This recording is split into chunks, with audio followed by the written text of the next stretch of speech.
Gloire soit rendue à notre Sauveur et Seigneur Jésus-Christ. Nous allons apporter quelques explications concernant ce tableau, ce dessin qui a été réalisé grâce à l'inspiration que le Seigneur Jésus-Christ nous a accordée à l'occasion du 20e anniversaire de Grâce à Tabernacle dont notre bien-aimé frère, le pasteur Kambale, est le berger.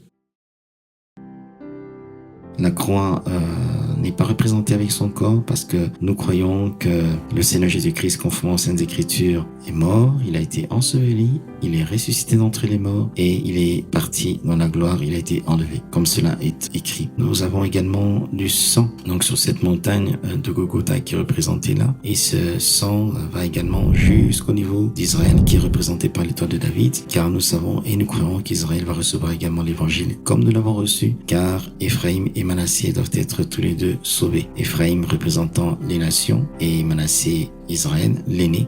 Mais nous le savons également, nous croyons que la bénédiction qui devait aller sur la tête du premier-né est allée sur le cadet. Et ça, c'est le type de Jacob quand il a croisé ses mains. L'agneau est bien entendu notre Seigneur Jésus-Christ. Ce dernier est au milieu de flammes, car conformément aux Saintes Écritures, c'est par ses meurtrissures que nous sommes guéris, le châtiment qui nous donne la paix est tombé sur lui. Il a porté nos péchés, il s'est chargé de nos iniquités. Frère Branham explique dans son message, ce message que nous aimons tant, que ce sont les flammes du péché qui ont consumé l'agneau. Il est ensanglanté car il a bien entendu versé son sang, mais il est en même temps vivant. Car, comme il l'a dit à Jean, « Voici, j'ai été immolé, je suis mort, mais je suis aujourd'hui vivant au siècle des siècles. » Nous avons également la colombe qui représente avec l'agneau le Seigneur Jésus-Christ. Cette colombe est ensanglantée et nous croyons que c'est un type du Saint-Esprit, mais en même temps, la colombe et l'agneau nous parlent de la nature que le croyant doit avoir dans sa vie de chaque jour. Car l'agneau ne pouvait pas recevoir une autre nature que celle de la colombe. De la même manière, la colombe ne pouvait pas être unie à une autre nature que celle de l'agneau. Et puisse le Seigneur nous accorder sa grâce afin que nous puissions être réellement des agneaux, afin que la nature de la colombe puisse s'attacher à nous, à savoir le Saint-Esprit dans notre vie. Et conformément au livre de Lévitique, la colombe mâne était immolée, sacrifiée, son sang était répandu sur la colombe femelle et cette dernière devait répandre ce sang lors de son envol partout. Et nous croyons que par la grâce de Dieu, aujourd'hui, nous avons le sang du Seigneur Jésus-Christ pour que ce dernier soit répandu par notre vie, par notre comportement. Et gloire soit rendue à Dieu pour la manière dont le Seigneur le fait parmi ses enfants. Donc voici ce qu'il en est donc de l'agneau de la colombe. Il y a 7 colombes, mais c'est la 7e que j'aurais présentée, étant donné que 7 représentent l'achèvement et nous sommes au temps de la fin. Nous avons également la lune. La lune, bien entendu, il s'agit de l'âge de Laodicée. Souvenons-nous du pape qui avait fait une visite en Israël, à Jérusalem. C'était en 1964. Et là, il y a eu plusieurs dessins dans le ciel, donc qui ont été effectués par Dieu, qui a utilisé la lune pour le faire, bien entendu. Et la lune a présenté tous les âges de l'Église, y compris le 7e. Et le 7e était complètement ténébreux. C'est le prophète William Branham qui a représenté le 7e âge de l'Église avec un trait de lumière en disant « Par la foi, je crois et nous le croyons également qu'il y aura des croyants, peu importe combien les ténèbres peuvent être épaisses dans ces derniers temps, dans cet âge de Laodicée, il y aura une épouse qui va sortir de cet âge, d'où le trait de lumière qu'il a représenté. » Nous avons autre chose, c'est la nuée. Puis je vis un ange puissant qui avait un arc-en-ciel au-dessus de sa tête. Lorsqu'il il est descendu, nous savons qu'il a crié, les 7 tonnerres ont fait entendre leur voix, il a rugi comme un lion. Il s'agit de notre bien-aimé Sauveur et Seigneur Jésus-Christ qui est revenu aujourd'hui. Et nous croyons conformément à Apocalypse 10 de 1 à 7. Et il trouve le 7e ange sur la terre au moment de cette venue. Et donc c'est ce qui a été représenté là. Et il regarde à droite. En direction de notre bien-aimé frère qui a reconnu ses torts et qui a été sauvé comme le Seigneur Jésus-Christ lui a promis. Je te l'ai dit aujourd'hui, tu seras avec moi au paradis, et le frère Branham nous dit que il nous a représentés. C'est la raison pour laquelle il regarde à droite.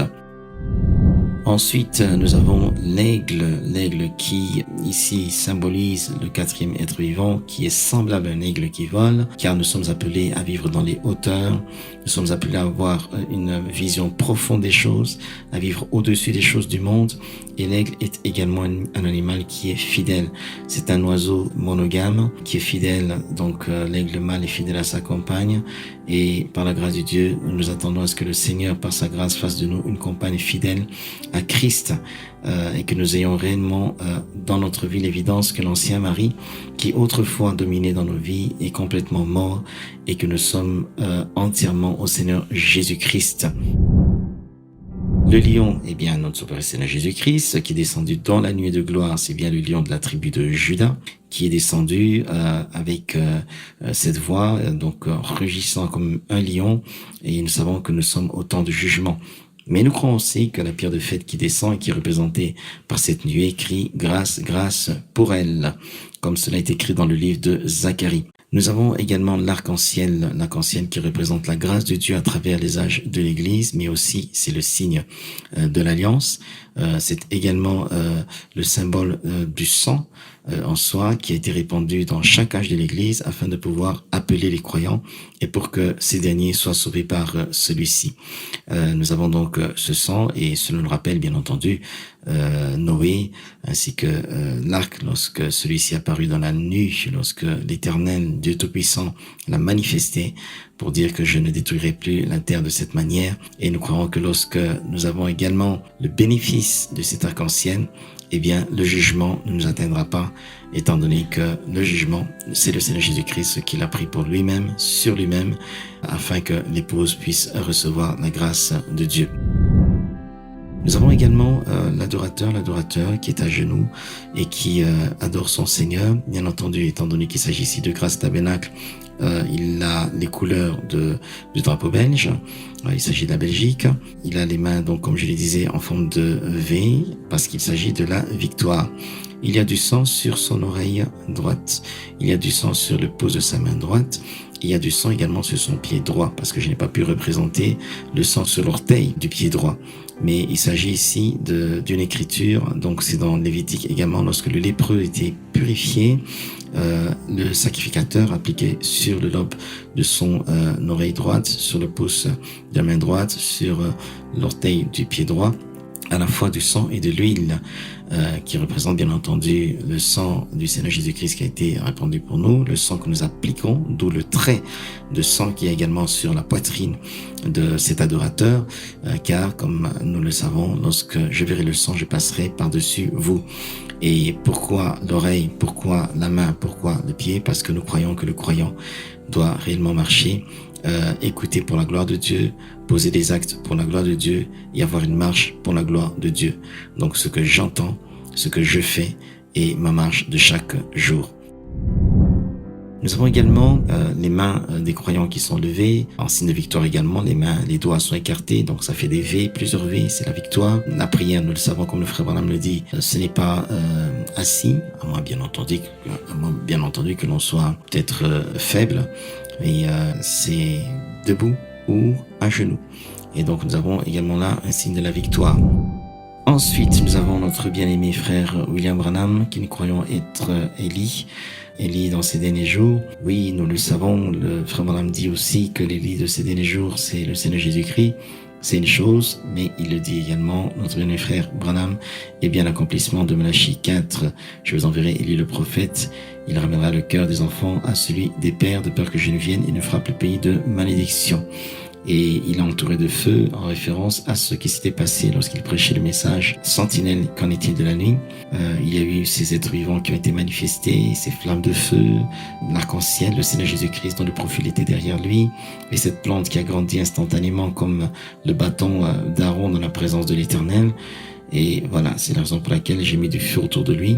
Et ce même feu atteint également le pasteur Kamali, car nous croyons que après Élie, nous savons que le message d'Élie garde le prophète vivant, mais physiquement n'étant pas présent, Élie, lorsqu'il est parti, il a laissé derrière lui Élisée et particulièrement Jéhu.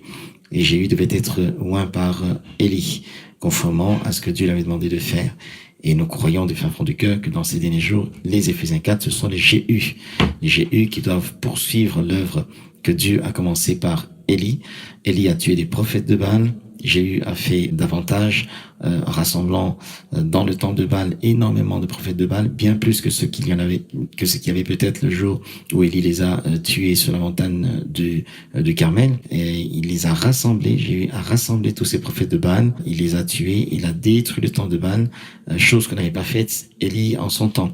Donc nous croyons que les Jéhu dans ces derniers jours, les ministres Éphésiens 4, qui représentent les ministres dans ces derniers jours, doivent accomplir cette œuvre-là. D'où le pasteur Kambale qui est là donc en symbole des Éphésiens 4. Et donc il y a également le même trait de sang qui quitte la montagne de Golgotha, qui atteint également le pasteur Kambale, car le sang est également dans sa vie. Donc il applique également le sang et il amène l'Église également à appliquer le même sang.